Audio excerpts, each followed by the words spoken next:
நம்ம சென்னை சில்க்ஸின் ஆடி blast, சேவிங்ஸும் blast, கலெக்ஷனும் blast.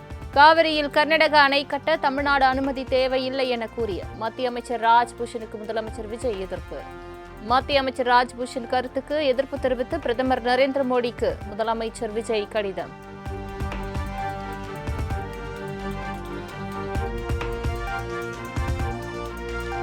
Mekedatu அணை விவகாரத்தில் மத்திய அமைச்சர் புரிதலின்றி பேசுகின்றார் என அமைச்சர் என் ஆனந்த் கருத்து. மேகதாது விவகாரத்தில் சட்ட வல்லுநர்களுடன் ஆலோசித்து சட்டப்படி நடவடிக்கை எடுக்கப்படும் என உறுதி. அமைச்சர் அவர்கள் புரிதல் இல்லாமல் சொல்லியிருக்கிறாரு. சட்ட வல்லுநர்கள் கலந்து ஆலோசித்து முடிவெடுக்கும்.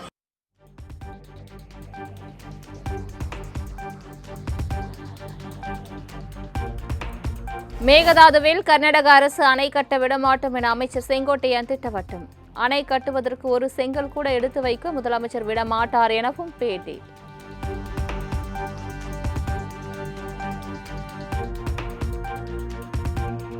மேகதாதுவில் அணை கட்டும் முயற்சியை முறியடிக்க முதலமைச்சர் விஜய் உடனடி நடவடிக்கை எடுக்க வேண்டும் என எதிர்க்கட்சித் தலைவர் உதயநிதி வலியுறுத்தல். இனியும் காலம் தாழ்த்தினால் தமிழ்நாட்டு விவசாயிகளின் வாழ்வாதாரம் முற்றிலும் பறிபோகும் என்று எக்ஸ் தளத்தில் பதிவு.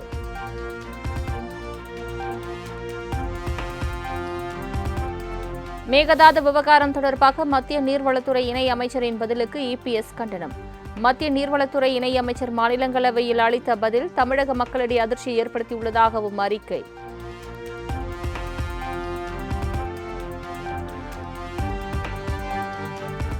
நெல்லை மனோன்மணியம் சுந்தரனார் பல்கலைக்கழக பட்டமளிப்பு விழாவில் 3வது இடத்திற்கு தள்ளப்பட்ட தமிழ்த்தாய் வாழ்த்து. தமிழ்நாட்டில் நடக்கும் அரசு விழாக்களில் தமிழ்த்தாய் வாழ்த்துக்கே முன்னுரிமை அளிக்கப்படும் என அறிவிக்கப்பட்ட நிலையில் வந்தே மாதரம் பாடல் முதலில் பாடப்பட்டதால் சர்ச்சை.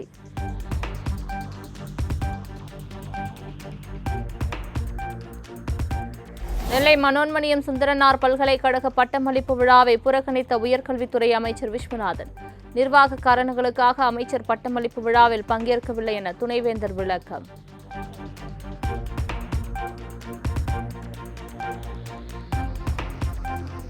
பட்டமளிப்பு விழாவில் தமிழ்த்தாய் வாழ்த்து 3ஆம் இடத்திற்கு தள்ளப்பட்டதற்கு திமுக எம்பி கனிமொழி கண்டனம். இதை கண்டித்து ஏதாவது பேசுவாரா என முதலமைச்சர் விஜய்க்கு கேள்வி.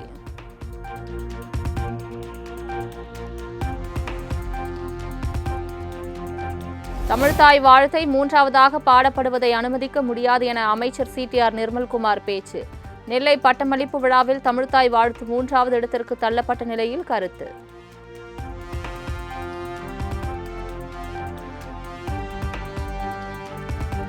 பட்டமளிப்பு விழாவில் தமிழ்த்தாய் வாழ்த்து 3ஆவது இடத்திற்கு தள்ளப்பட்டதற்கு அமைச்சர் வன்னியரசு கண்டனம். போலி தேசபக்தியை கட்டமைக்க முனைவது அரசியலமைப்பு சட்டத்திற்கு எதிரானது என்றும் ஆளுநர் மாளிகையின் தமிழர் விரோத போக்கு கண்டனத்திற்குரியது எனவும் பேட்டி.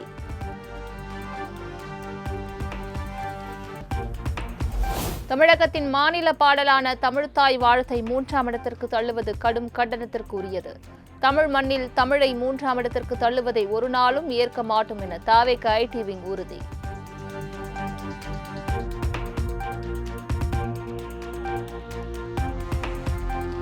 முதலமைச்சர் ஜோசப் விஜய் தலைமையில் அறநிலையத்துறையின் திட்டங்கள் மற்றும் செயல்பாடுகள் குறித்த ஆய்வுக் கூட்டம். சிறு குறு மற்றும் நடுத்தர தொழில் நிறுவனங்கள் துறையின் திட்டங்கள் மற்றும் செயல்பாடுகள் குறித்து முக்கிய ஆலோசனை.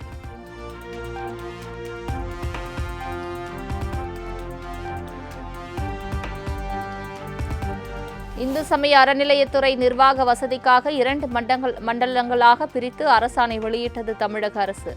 2 மண்டலங்களுக்கும் நியமிக்கப்பட்டுள்ள கூடுதல் ஆணையர்கள் கோயில் சொத்துக்கள் மற்றும் ஆவணங்களை ஆய்வு செய்தல் போன்ற பணிகளை மேற்கொள்வார் என தமிழக அரசு தகவல்.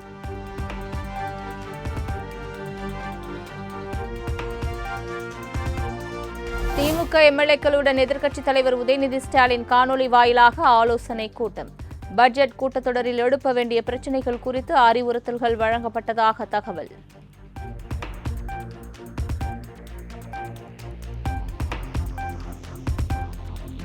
நான் தமிழர் கட்சி ஒருங்கிணைப்பாளர் சீமான் குறித்து அவதூறு கருத்து கூறிய யூடியூபர்ஸ் மீது ஏன் நடவடிக்கை எடுக்கவில்லை?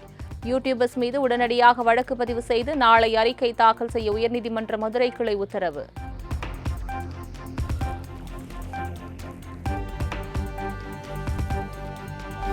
தேர்தலில் வெற்றியோ தோல்வியோ சீமான் தமிழகத்தில் தவிர்க்க முடியாத ஒரு தலைவர்.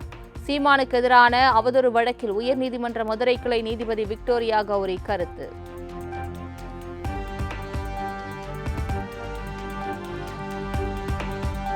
தமிழகத்திலிருந்து கேரளாவுக்கு கனிம வளங்கள் கொண்டு வருவது குறைந்துவிட்டது என முதலமைச்சர் விஜய்க்கு கேரள முதல்வர் சதீஷன் கடிதம். தென் மாவட்டங்களை நம்பியே இருப்பதால் தடையின்றி கனிம வளங்கள் ஏற்றும் வகையில் நடைமுறையை உருவாக்க கோரிக்கை.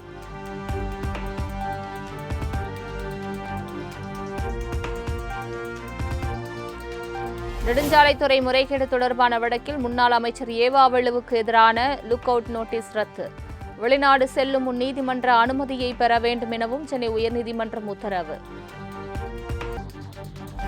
தாவேக ஆட்சியை கவிழ்க்க சதி செய்ததாக பதிவு செய்யப்பட்ட வழக்கு. திருவல்லிக்கேணி காவல் நிலையத்தில் 4வது நாளாக ஆஜரான செந்தில் பாலாஜி மற்றும் அவரது சகோதரர் அசோக் குமாரிடம் போலீசார் விசாரணை.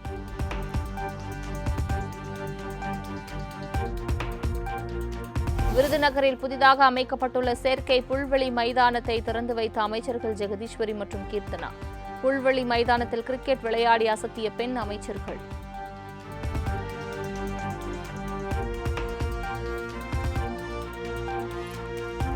மக்கள் எதிர்பார்த்து காத்திருக்கும் மகளிர் உரிமைத் தொகை 2500 ரூபாய் விரைவில் வழங்கப்படும் என அமைச்சர் ஜெகதீஸ்வரி உறுதி. தேர்தல் வாக்குறுதிகளை ஒவ்வொன்றாக முதலமைச்சர் விஜய் நிறைவேற்றுவார் என்றும் நம்பிக்கை.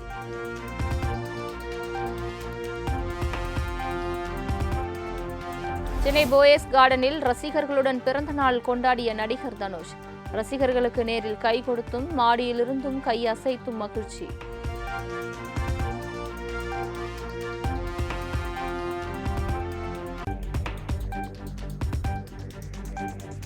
அங்கீகாரம் பெற்றுத் தருவதாக தனியார் பள்ளிகளிடம் மோசடி செய்த வழக்கில் இதுவரை 158 பள்ளிகள் தரப்பில் புகார் அளிக்கப்பட்டுள்ளன. 16 கோடி ரூபாய்க்கு மேல் மோசடி நடந்துள்ளதாகவும் 60க்கும் மேற்பட்ட வங்கிக் கணக்குகள் முடக்கப்பட்டுள்ளதாகவும் சென்னை மத்திய குற்றப்பிரிவு போலீசார் தகவல்.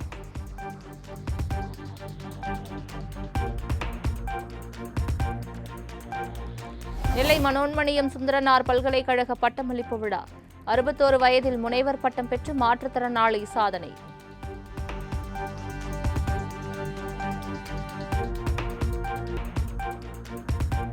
அண்டை மாநிலங்களுக்கு கனிம வளங்களை ஏற்றி செல்ல தற்காலிக தடை விதித்ததன் எதிரொலி. தமிழக கேரள எல்லை பகுதியான புளியரை பகுதியில் முடிவுக்கு வந்த வாகன நெரிசல். பொதுமக்கள் வாகன ஓட்டிகள் மகிழ்ச்சி.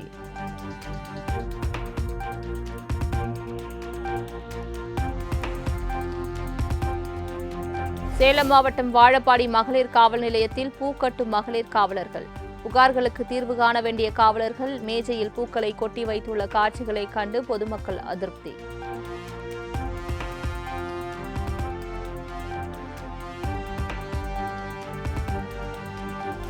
சிவகாசி சுக்கரவார்பட்டியில் அட்டை மற்றும் காகிதம் தயாரிப்பு ஆலையில் பயங்கர தீ விபத்து.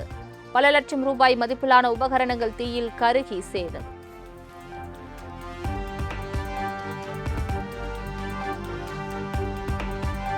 சங்கரன் கோவில் சங்கரன் ஐனார் கோமதி அம்பாள் கோவிலில் ஆடித்தபசு திருவிழா கோலாகலம்.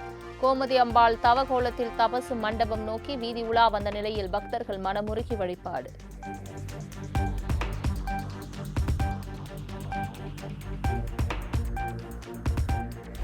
ஆந்திர மாநிலம் விசாகப்பட்டினத்தில் மலர் அலங்கார ரத யாத்திரை கோலாகலம்.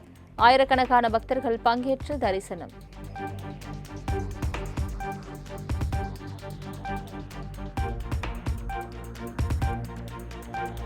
வினாத்தாள் கசிவு முறைகேட்டை தடுக்கும் சட்ட திருத்த மசோதா குறித்து மக்களவையில் காரசார விவாதம். 10 மணி நேரம் வரை விவாதிக்க மத்திய அரசு தயார் என கிரண் ரிஜிஜு திட்டவட்டம்.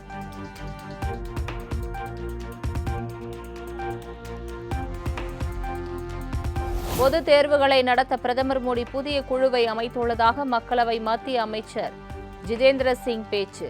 நீட் மட்டுமின்றி பல்வேறு மாநிலங்களில் பல தேர்வு வினாத்தாள் கசிந்துள்ளதாக குற்றச்சாட்டு.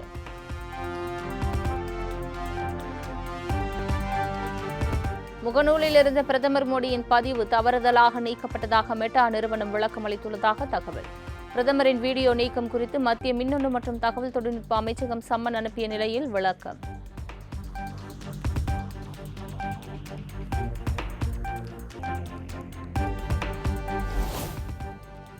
காஷ்மீரில் போராட்டக்காரர்கள் மீதான வன்முறை குறித்து சர்ச்சைக்குரிய வகையில் பேசிய விவகாரம். தனது கருத்துக்கள் யாரையாவது புண்படுத்தியிருந்தால் அதற்காக மன்னிப்பு கோருவதாக பிடிபி தலைவர் மெஹபூபா முப்தி பேட்டி.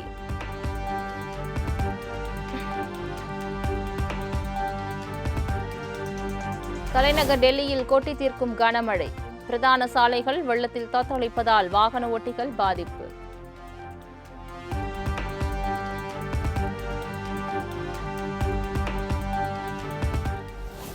உத்தரகாண்ட் மாநிலம் டேராடூனில் கனமழை மற்றும் நிலச்சரிவு.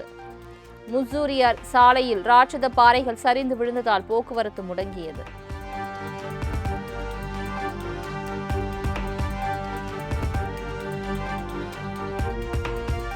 ஜப்பான் நாட்டில் 7.1 என்ற ரிக்டர் அளவில் சக்தி வாய்ந்த நிலநடுக்கம் ஏற்பட்டதால் பொதுமக்கள் பீதி. ஜப்பானின் நாகசாகி, ககோஷிமா, ஃபுகோகா, குமமோட்டோசாகா உள்ளிட்ட பகுதிகளுக்கு அவசர எச்சரிக்கை.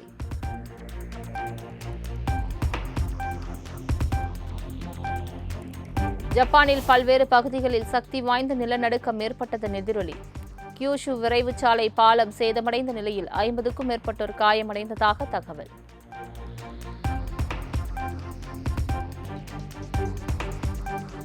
ஜனநாயகன் படத்தில் பாப்பாப்பட்டி கிராமத்தை சாதி வெறி பிடித்த பகுதியாக தவறாக சித்தரிக்கப்பட்டதாக உயர்நீதிமன்ற மதுரை கிளையில் வழக்கு. தங்கள் கிராமத்திற்கு களங்கம் ஏற்பட்டுள்ளதாக தனிநபர் தொடுத்த வழக்கில் தணிக்கை குழு தலைவர் மற்றும் பட தயாரிப்பாளர் இயக்குநர் பதிலளிக்க உத்தரவு.